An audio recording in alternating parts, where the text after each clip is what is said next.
I would like to begin by thanking the organizers, Alpha Bank, Bank of Greece, the presidents of both institutions, Andreas Kakridis, Kostas Kostis, and all those who have contributed to this meeting.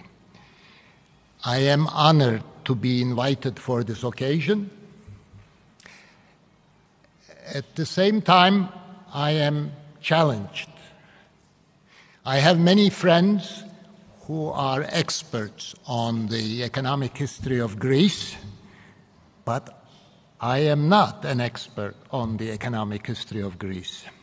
I came to talk about the economic history of Turkey during the last 2 centuries, and I hope you will find useful what I will say this evening. So if I may begin with the slides.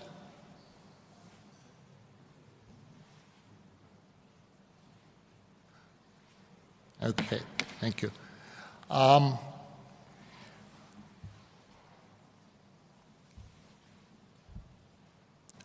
Obviously, there are similarities between economic history of Turkey and economic history of Greece, but there are also differences and different histories, but I hope I will be able to touch on some of those. My story begins with this graph, basically, which shows that something unusual happened around the world roughly about 2 centuries ago, namely the Industrial Revolution and the spread of capitalism, industrial capitalism around the world. But this graph also shows that the spread was uneven, and different countries did very different. And the world we live in today is much more unequal than it was 2 centuries ago, precisely because of what has happened over the last 200 years. So I wrote this book on the experience of Turkey during the last 2 centuries. I'm very pleased that a Greek translation is about to appear or has just appeared.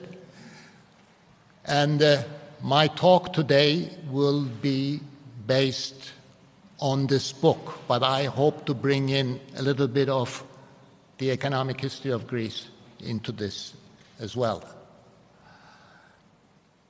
If I were to say the most elementary things about Turkey over the last 2 centuries, I would say that Turkey's population accounted roughly for about 1% of world population during the last 2 centuries.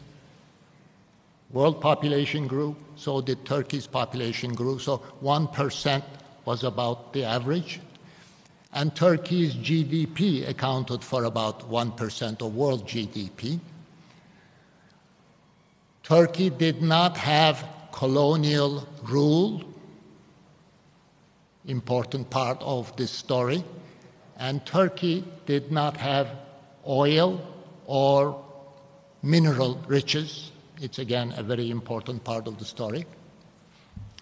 And over the last 2 centuries, Turkey has, basically speaking, experienced the same kind of structural change that the economy of Greece has experienced. 200 years ago, Turkey's economy within the present-day borders of Turkey. Now, I am focusing my presentation today on the area within present-day borders of Turkey. 2 centuries ago, this was a mostly agricultural, mostly rural economy. And During the course of the last century,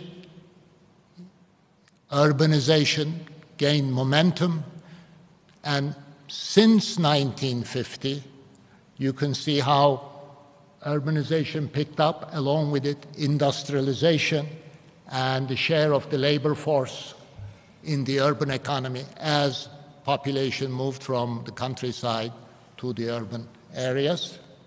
And you can see also here how the green line showing how the share of agriculture in the economy has declined. In the case of Turkey, basically since the end of World War II. And along with it, there was a rise, the red line in the share of industry. And increasingly in recent decades, while the share of manufacturing, share of industry has reached 20-25%, some ceiling, share of agriculture continued to decline and share of services continued to rise. Broadly speaking, similar to that of Greece. And in the book, I identify broadly 4 different periods, in some sense, again, broadly comparable to the economic history of Greece, but I'm sure some of you will object. But broadly speaking, 19th century was a period of open economy, agricultural economy led by exports. The 2 world wars and the Great Depression led to the rise of tariffs and domestic market-oriented beginnings of industrialization. And the inward-oriented domestic market industrialization continued in Turkey after World War II until 1980. And then the last period, since 1980, trade liberalization, growing emphasis on exports, and greater integration with the world economy. Okay?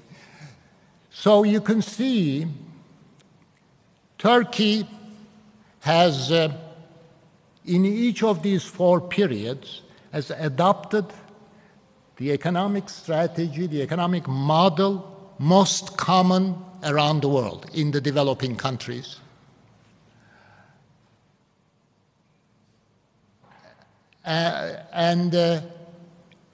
I'm going to argue today that despite or along with the changes in the economic model with each period, Turkey's economic performance has remained close to world averages, a little above developing country averages, but close to world averages.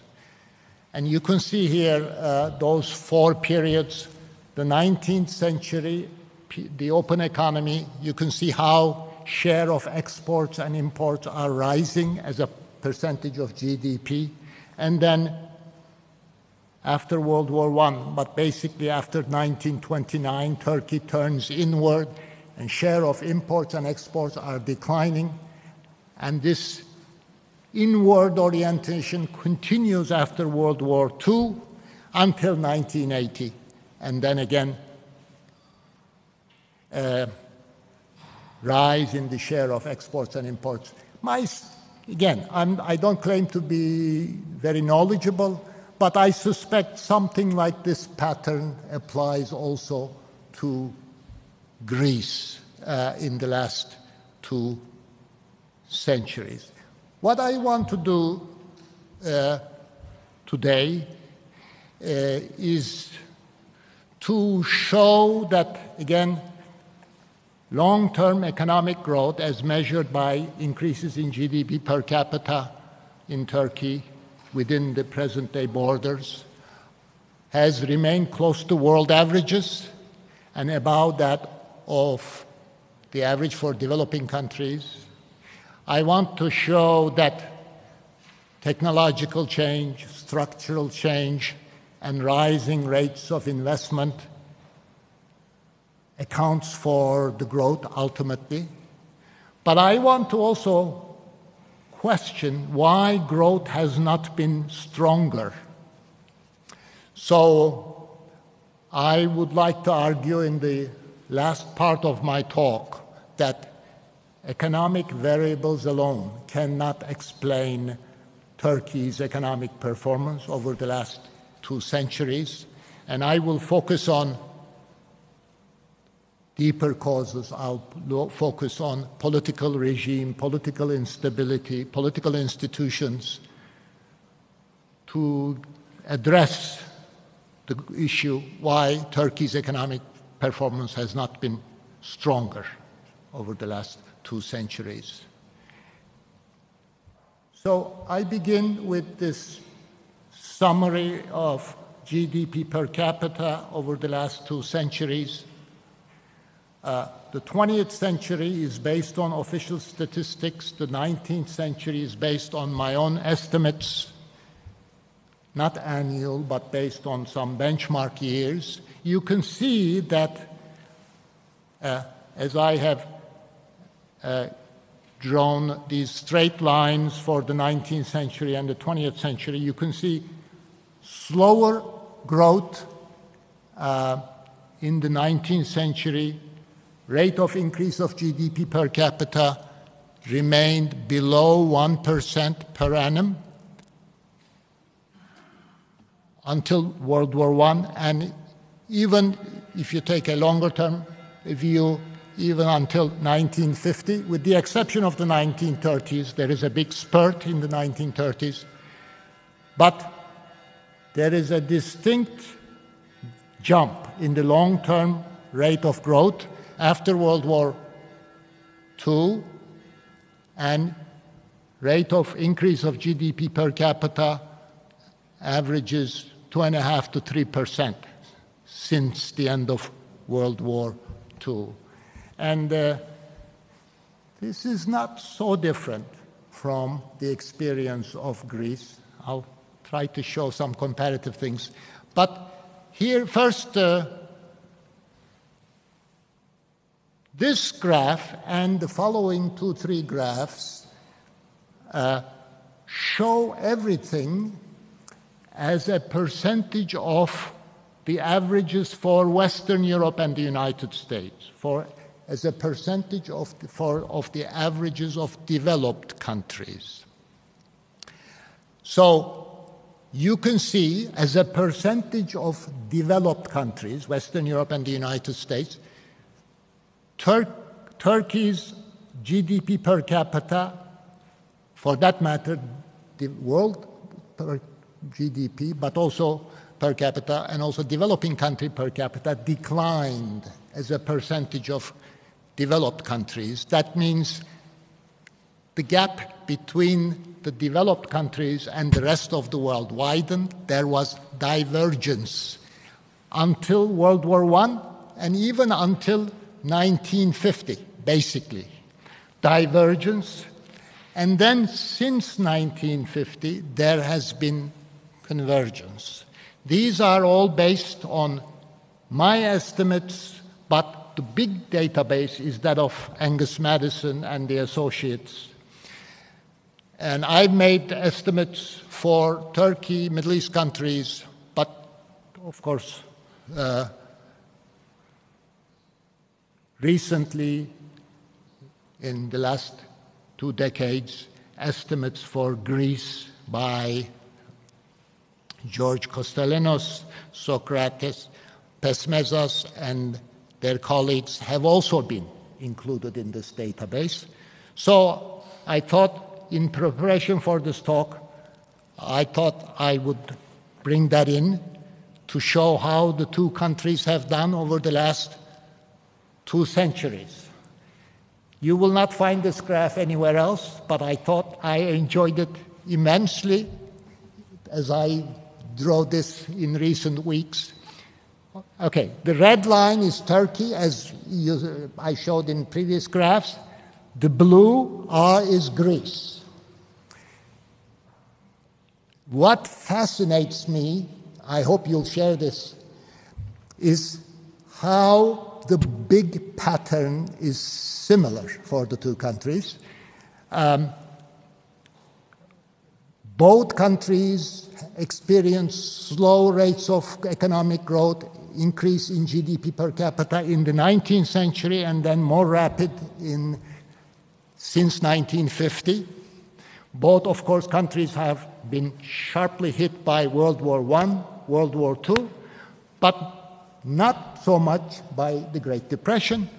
And then, of course, after World War II, big spurt, strong growth in both, relatively. And also you see GDP per capita for Greece has been, for most of this period, higher than that of Turkey. On the average, 40 to 50% higher than that of Turkey. But at the bottom, I showed the ratio between the two, GDP per capita for Greece compared with that of Turkey. 100 refers to parity.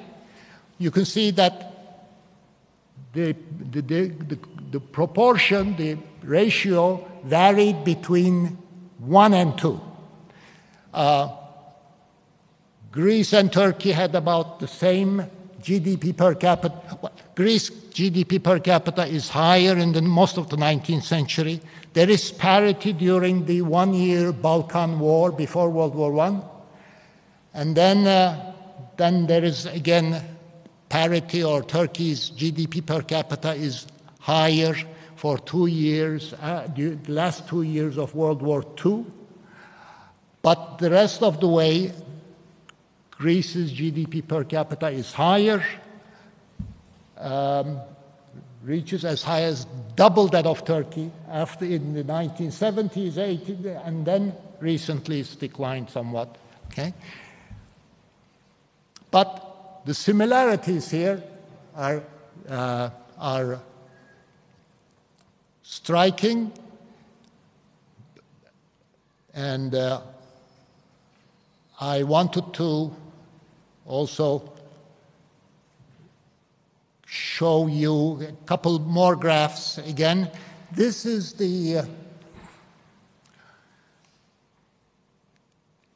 where in my book I compare Turkey with what I thought to be two medium-large countries in southern Europe, Italy and Spain, and two medium-large countries in Middle East, Iran and Egypt.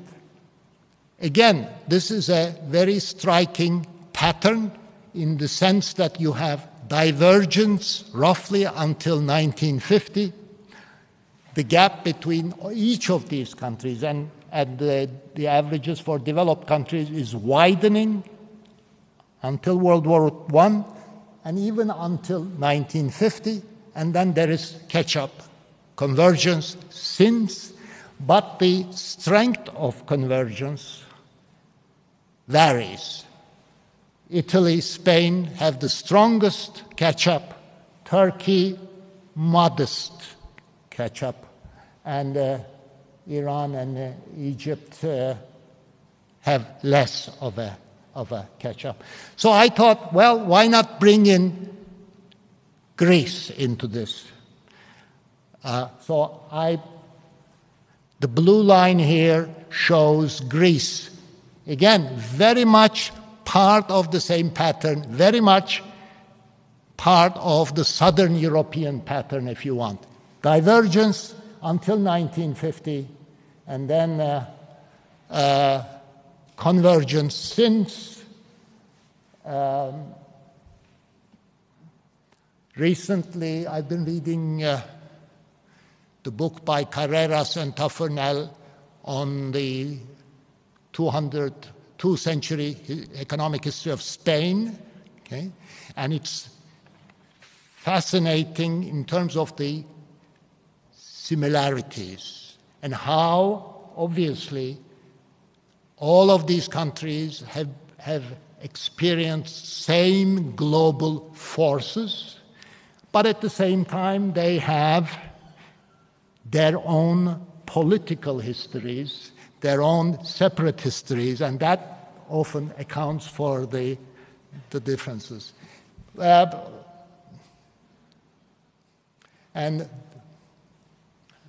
So I would go one step further,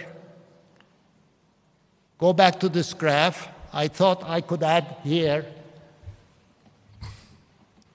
the comparison between Greece and Turkey in terms of GDP per capita would be even closer if I compared GDP per Greece with the western half of Turkey. In terms of geography, climate conditions, western half of Turkey is more similar to that of Greece. And I've recently done some estimates of regional GDP per capita. The two would be even more similar if you compare western half of Turkey, the last 2 centuries. Okay, so economic historians, economists, of course, have begun to focus more on other basic indicators when they assess long-term economic performance. They've been looking at human development, they've been looking at health, longevity, education. So those matter in the longer time hugely, in the long term hugely, and I thought I would mention those. Life expectancy at birth. You can see that 2 centuries ago, life expectancy at birth in Turkey was below 30 years. And in Greece too, not very different, perhaps, well, certainly a little higher, but close to 30, a little above 30. And it's really, for both countries, it's the period since the end of World War II that has witnessed more rapid increases in life expectancy at birth. And now, these days, life expectancy at birth in Turkey averages about 77 years, dramatic increase. Well, it is higher in Greece. But what is intriguing about this one is that whereas GDP per capita, convergence since the end of World War II has been more limited, and we live in a more uneven world in terms of GDP per capita averages between countries. In terms of longevity, in terms of health, the differences between countries, or at least differences between developed and developing countries, is more limited. And Greece has certainly done quite strongly in terms of life expectancy at birth. So this is Turkey. Again, GDP per capita is close to world averages, and life expectancy at birth has been for most of the past 2 centuries close to world averages, and only recently, with the more rapid decline in infant mortality in Turkey in recent decades, you see Turkey has moved just a little above world averages in recent years. And then education matters hugely. We don't have statistics for the quality of education, so the only thing we have for long-term comparison in education is the years of schooling of the adult population. Not a very good measure. But in terms of this measure, and I suspect in terms of quality, you see Turkey has lagged behind world averages, whereas it's equal to or slightly better than world averages in GDP per capita, and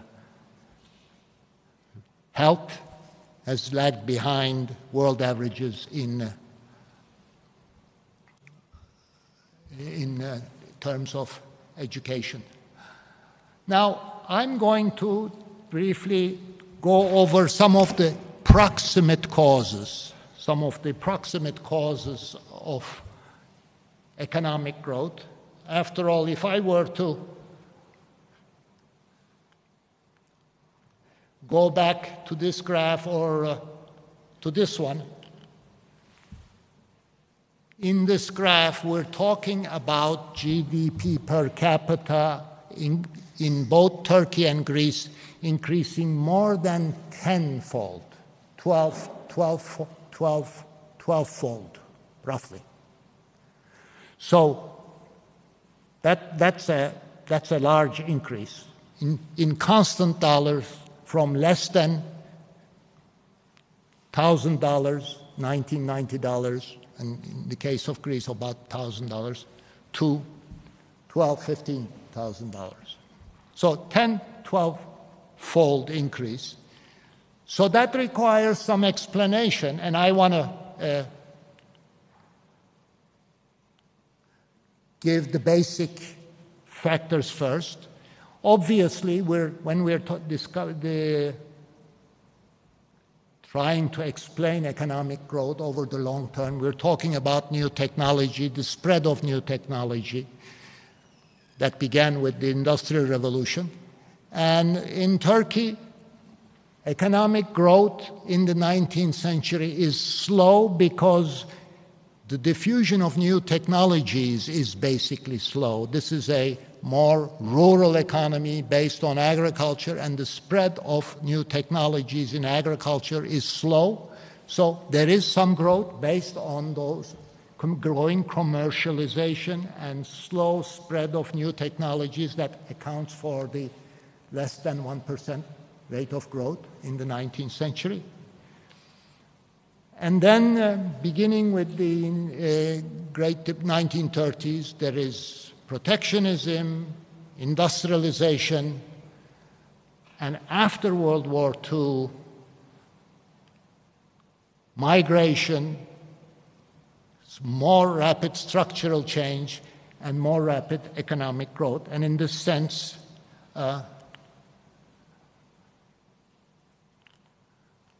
again, the similarities between the two. Okay, but there is also another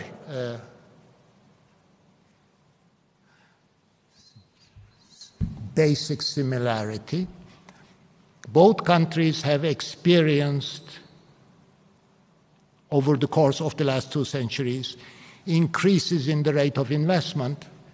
I've made some estimates for the investment rate in Turkey going back to the 19th century, and back in the early part of the 19th century or mid-19th century, investment over GDP rate is around 4 or 5%, barely enough to make up for depreciation and so on, the wear and tear in the capital stock. But over time, again, similar to Greece, with the contribution from direct European investment, this percentage begins to rise, and it gets to, in the case of Turkey, to about 8-9% before World War I. In the interwar period, it begins to rise again to 10%, and then after World War II, the rise in the investment over GDP rate is higher, exceeding 20% in the 1980s. But in the Turkish case also shows why growth has not been higher, because the investment rate did not really go high, much higher than 20%. And not only that, but in recent decades, Turkey has been financing its investment rate increasingly by borrowing, and which the savings rate, ex post savings rate has declined, And the gap is being financed by external borrowing, which helps explain many of the economic fluctuations, the stop-go cycles, and so on. So this is both a graph showing long-term growth, but it's also suggesting the limits, why the long-term growth has not been stronger.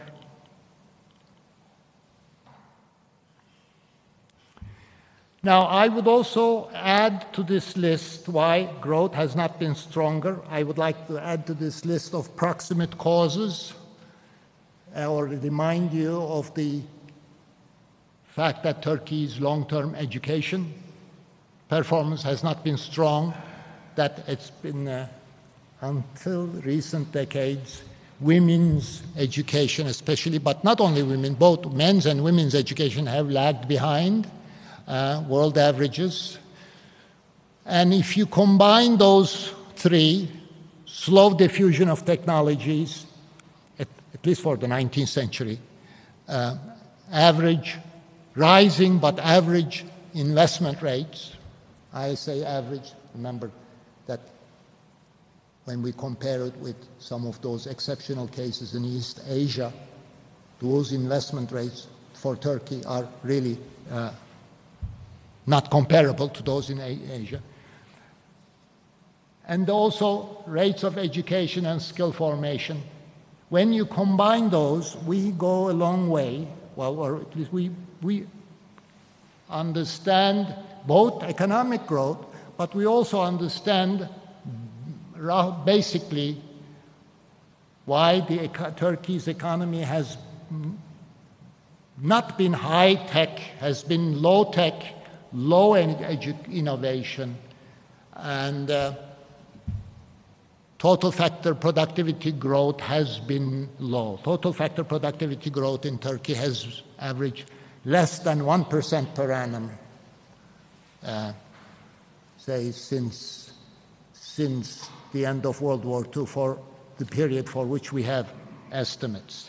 Now, these are proximate explanations, but I would like to go beyond them and offer you an overview of some of the deeper causes, and I want to consider here for some of the deeper causes, not only economic variables, but more broadly social structure, political, non-economic, some of the political factors. Why economic growth in Turkey has not been higher. It's why it's been close to averages for the world, a little above developing country averages, but not higher. Again, we can't really pin everything down on a single cause. It's always multiple causes, always a complex explanation, but I only have 15 minutes, so I'll give you an overview.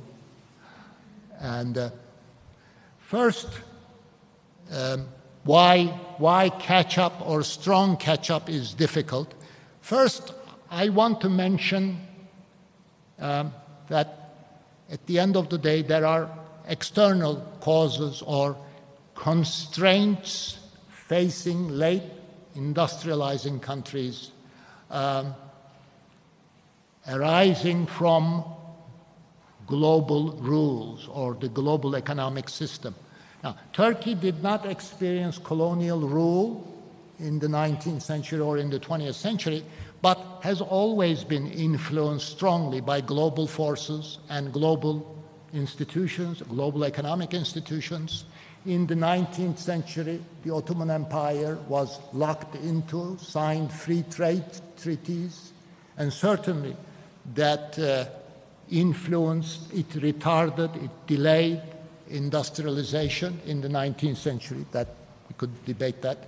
But in the period since the end of World War II, Bretton Woods institutions they allowed more room for developing countries. They allowed more room for domestic politics, as Dani Rodrik has reminded us. Okay? But again, this was ultimately an environment not always friendly. The Bretton Woods set of rules were more friendly for developing countries than, say, to the Washington Consensus rules. But in each period, these rules exert pressures, and in each period, Turkey's interaction with these rules have not been very skillful, or sometimes Turkey's political system have produced outcomes that appear to favor governments in the short run with long-term costs and consequences. So it's not easy for late industrializers to catch up in an environment where the rules and institutions are being established by others, typically by more developed countries. Now I want to also summarize some of the domestic causes, or really a short summary. And here I wanted to first address this issue of Islam. There is a tradition going back to Max Weber, and in recent years being developed by Timur Kuran, that states that the countries in the Middle East, Islamic countries, Ottoman Empire, present-day Turkey, have been held back because of the rigidities of Islam and Islamic law. Now, I want to argue, no, while there is some truth here, ultimately I want to argue that this is not where the answer is. Well, if you look at the Ottoman period, you in fact find that when there is demand for change, demand for institutional change, institutions in the Ottoman era did change. And I would say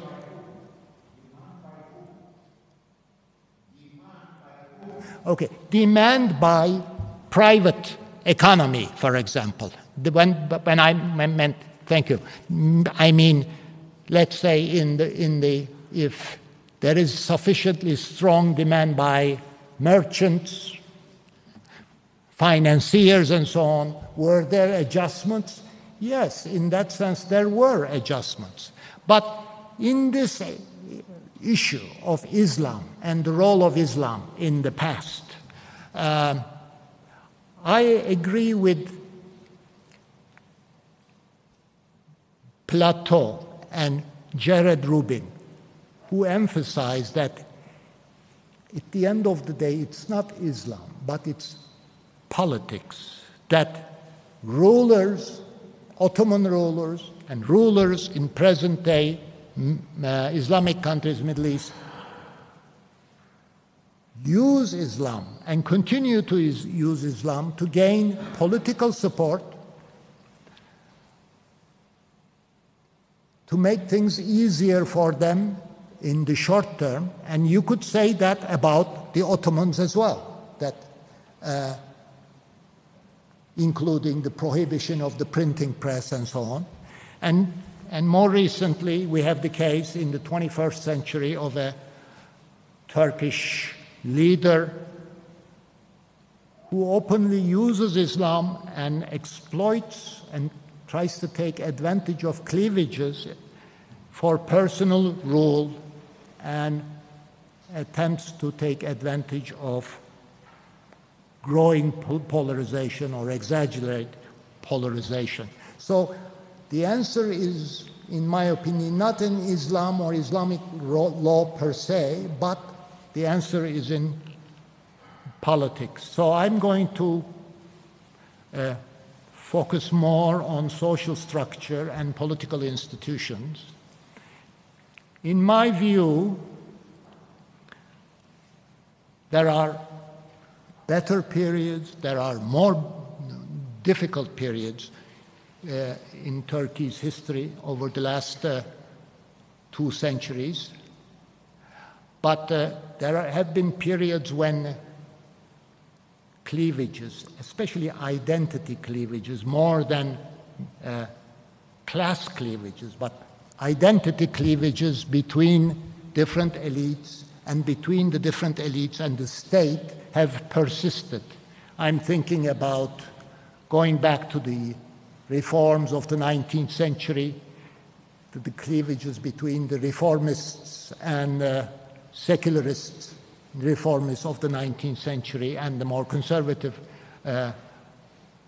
Muslims of the periphery, and also in the 20th century, but going back to the period, especially in the 20th century, the tensions between Turks and Kurds. Turkey's political system and political institutions were unable to handle these cleavages, had a difficult time handling these cleavages. In the more recent era, since the end of World War II, Turkey has experienced a number of military coups and more recently a slide towards authoritarianism. And here I want to address more directly the implications of political instability. Now, economists, economic theorists, more recently people like Douglas North, others, have emphasized the role of stable, inclusive political regime for long-term economic development. Well, in the face of rapid urbanization since the end of World War II, Turkey has had a difficult time maintaining a stable political regime.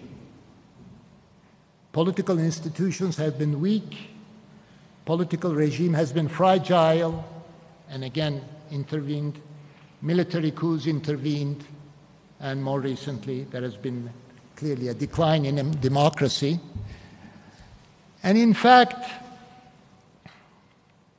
I've been looking empirically at some of these cycles, political cycles, since the end of World War II.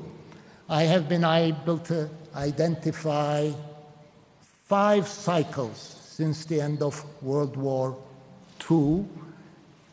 I'm not going to spend too much time on this, but just to suggest that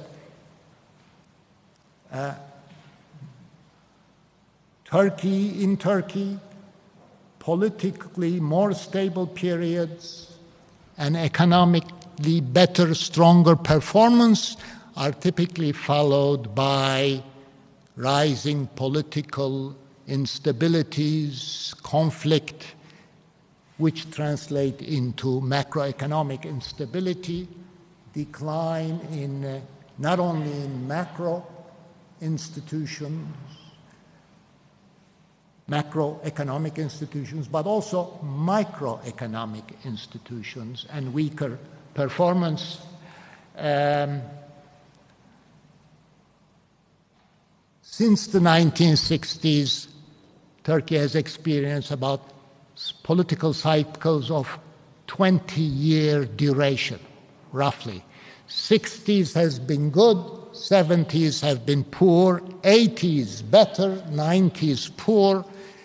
The 2000s, first decade of this century, have been better, but the last decade, again, been weaker, both in terms of politics and economics. And these cleavages have had long-term consequences. I mentioned impact on institutions, micro-institutions, And also, these cleavages, these identity cleavages have led to, have undermined the strength of social groups, industrialists, workers. They have also been divided along identity lines. These cycles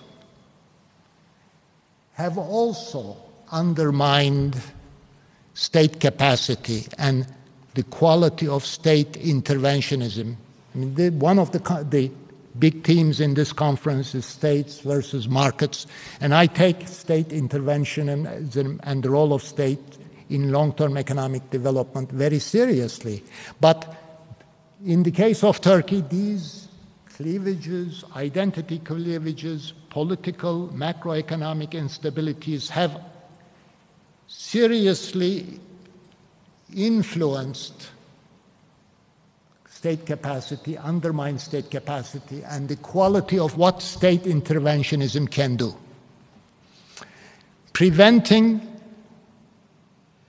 Often preventing, as is the case now over the last decade, long-term productivity enhancing investments, undermining total factor productivity growth, and as a result, ensuring that rates of GDP per capita growth have remained close to, a little above, but close to averages. I think I will stop here. Okay, and that's fine. If we do the, I'm happy to spend more time, 5 more minutes with the discussion. Thank you very much.